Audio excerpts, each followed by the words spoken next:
ভারতীয়রা পাগল, না হলে কি মুস্তাফিজুর রহমানের মতো বোলিংকে কি কেউ ছেড়ে দেন? মুস্তাফিজুর রহমানের আবারও পিএসএল এ ভয়ঙ্কর বোলিং।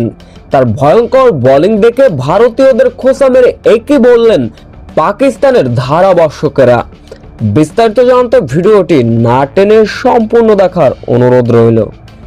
সকলেই জানেন আইপিএল এ কড়া দামে বিক্রি হয়ে গিয়েছিল মুস্তাফিজুর রহমান, কিন্তু কেন বাদ গিয়েছে সেটাও সকলের জানা।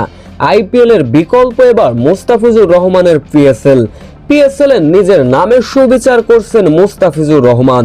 নিজেদের প্রথম ম্যাচে বল হাতে দাপটীয় বোলিং করেছিল মুস্তাফিজুর রহমান, নিয়েছিলেন মূল্যবান 2 উইকেট। তার ওই কিপটামি বোলিং এবং মুস্তাফিজুর রহমানের এমন নৈপুণ্যে প্রথম ম্যাচ জয় পেয়েছিল তারা। আজ পিএসএল পেশোয়ার জালমির মুখোমুখি মুস্তাফিজুর রহমানের লাহোর কলান্দার্স। ছোট লক্ষ্য তাড়া করতে নেমে অবশ্য শাহিন আফ্রিদি দুর্দান্ত বোলিং করে টপ উইকেট তুলে নিয়েছিলেন। যেহেতু ছোট লক্ষ্য, ফিজের উপর ভরসা রেখেছিলেন শাহিন আফ্রিদি। প্রথম ওভারে দুর্দান্ত বোলিং করলেন মুস্তাফিজুর রহমান।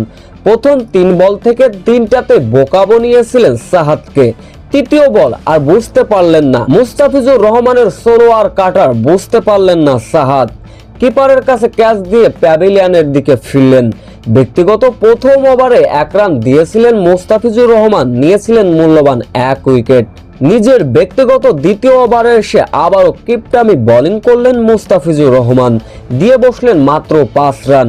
এরপর পিএসএল এ দুর্দান্ত বোলিং করলেন মুস্তাফিজুর রহমান। রীতিমতো মুস্তাফিজুর রহমানকে প্রশংসায় ভাসালেন এবং ভারতীয়দের পাগল বলে আখ্যায়িত করলেন পাকিস্তানের ধারাভাষ্যকেরা। তারা মুস্তাফিজুর রহমানের এমন দুর্দান্ত বোলিং দেখে যখন প্রশংসায় ভাসাচ্ছিল, আইপিএল প্রসঙ্গ টেনে আনলেন তারা বললেন ভারতীয়রা পাগল না হলে কি আর মুস্তাফিজুর রহমানকে আইপিএল খেলতে দেয় না। সো ভিউয়ার্স, এ বিষয়ে আপনাদের কি মতামত? অবশ্যই আপনাদের মূল্যবান কমেন্টটি করে যাবেন।